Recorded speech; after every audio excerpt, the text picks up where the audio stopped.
Welcome to CS food vlog. Kongu நாட்டு special டிஷ்ஷான அரிசி பருப்பு சாதம் தான் செய்ய போகிறோம். இது வந்து இந்த ஏரியாவில் எல்லாத்தோட ஃபேவரெட்னே சொல்லாங்க. ஈஸியாக செய்யக்கூடிய டிஷ்ஷும் இதுதான். நாங்கள் நினச்சோன்னா அப்பப்போ அரிசி பருப்பு சாதம் சூடாக செஞ்சு சாப்பிடுவோம். அதை எப்படி செய்கிறதுன்னு பார்க்கலாம் வாங்க. அதுக்கு ஃபஸ்ட்டு தேவையான பொருட்கள்: சின்ன வெங்காயம் பொடி பொடியாக கட் பண்ணி வச்சுருக்கேன். நீங்கள் இந்த அரிசி பருப்பு சாதத்துக்கு பெரிய வெங்காயத்தை விட சின்ன வெங்காயம் கட் பண்ணி எடுத்துக்கிட்டிங்கன்னா டேஸ்ட் சூப்பராக இருக்கும். அது கூட 4-5 வெள்ளை பூண்டு அதை உரித்து எடுத்துக்கோங்க.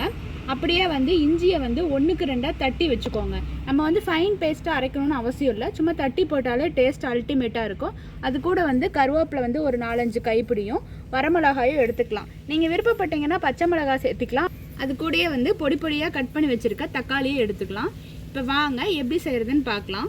ஒரு பாத்திரத்தை வச்சு பாத்திரம் நல்லா சூடானதுக்கப்புறம் கொஞ்சமாக எண்ணெய் ஊற்றிக்கோங்க. நாங்கள் இதுக்கு பார்த்திங்கன்னா ரீஃபைண்ட் ஆயில் யூஸ் பண்ணுறேன். நீங்கள் தேங்காய் எண்ணெயில் செஞ்சிங்கன்னா இன்னும் டேஸ்ட் நல்லாயிருக்கும். எண்ணெய் ஊற்றிக்கலாம். சூடானோடனே நம்ம கடுகு உளுத்தம்பருப்பு எடுத்து வச்சுருக்கோம், அதை போட்டுக்கலாம். நல்லா பொரிஞ்சு வரணும். ஒரு கைப்பிடி அளவு கருவேப்பிலை நல்லா ரோஸ்ட் ஆகிற அளவுக்கு பொரிய விட்டுக்கோங்க. அப்படியே நம்ம பொடியாக கட் பண்ணி வச்சுருக்க சின்ன வெங்காயம் வரமிளகாவும் போட்டுக்கோங்க.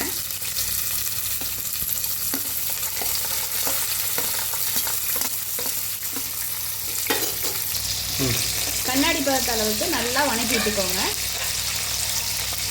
வெங்காயம் நல்லா டேஸ்ட் சூப்பராக இருக்கும். நல்லா வணங்கட்டும். இப்போ வெங்காயம் பார்த்திங்கன்னா நல்லா வணங்கி வந்துடுச்சு. அது கூட நம்ம 1க்கு 2 தட்டி வச்சுருக்க இஞ்சியும் பூண்டு நீங்கள் தேவைன்னா தட்டி போடுங்க, இல்லைன்னா அப்படியே முழுசாக போட்டுக்கோங்க. நான் முழுசாக போட்டுக்கிறேன். அதையும் உள்ளே சேர்த்து நல்லா வணக்கிட்டுக்கோங்க. இது கூட பொடியாக கட் பண்ணி வச்சுருக்க தக்காளியும் உள்ளே சேர்த்து வணக்கிக்கலாம்.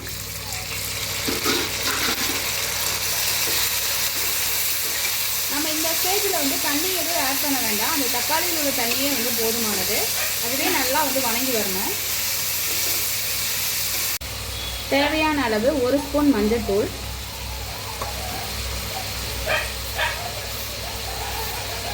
1 ஸ்பூன் மிளகாத்தூள்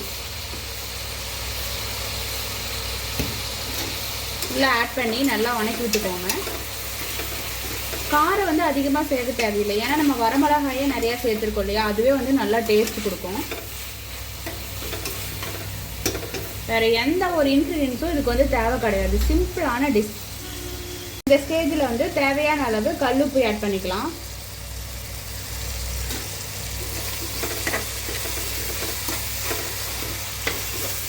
நல்லா வணங்கி வருது பாருங்கள். நம்ம தண்ணி எதுவும் ஆட் பண்ணல, தக்காளியில் இருக்க தண்ணியிலேயே நல்லா வணங்கி வருது. அடி பிடிக்காமல் நல்லா கிளறிக்கிட்டே இருங்க. ஏன்னா இஞ்சி ஆட் பண்ணியிருக்கோம் இல்லையா, அது சீக்கிரம் அடி பிடிக்கும். அதனால் அடி பிடிக்காத அளவுக்கு நல்லா வணக்கி விடுங்க. நல்லா வணங்கி வரட்டும்.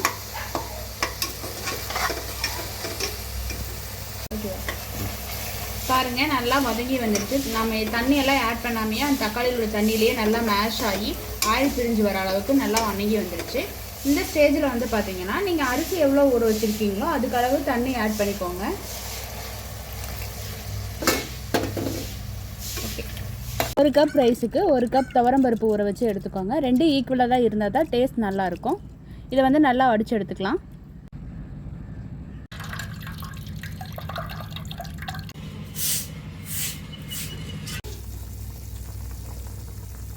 நல்லா கொதிச்சு வந்துடுச்சு. இப்போ நம்ம சுத்தம் பண்ணி வச்சுருக்க அரிசியும் பருப்பும் உள்ளே ஆட் பண்ணிக்கலாம்.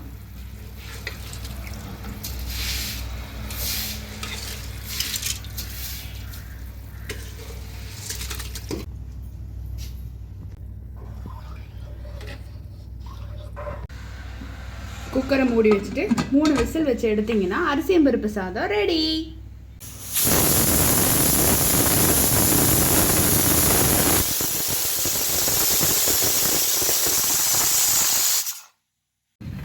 ஏர் இறங்கிடுச்சு. இப்போ விசில் ஃபஸ்ட்டு கழட்டிக்கிட்டு குக்கர் ஓப்பன் பண்ணிக்கலாம். இந்த மாதிரி 1 pot ரைஸ் செஞ்சிங்கன்னா சாதத்தை குக்கர்லேருந்து ஒரு பாத்திரத்தில் மாற்றிக்கோங்க. அந்த மாதிரி செஞ்சிங்கன்னா சாதம் குலையாமல் கிடைக்கும். வாங்க ஓப்பன் பண்ணலாம். பா சூப்பராக வந்திருக்கு. அப்படியே ஒரு பாத்திரத்துக்கு மாற்றலாம்.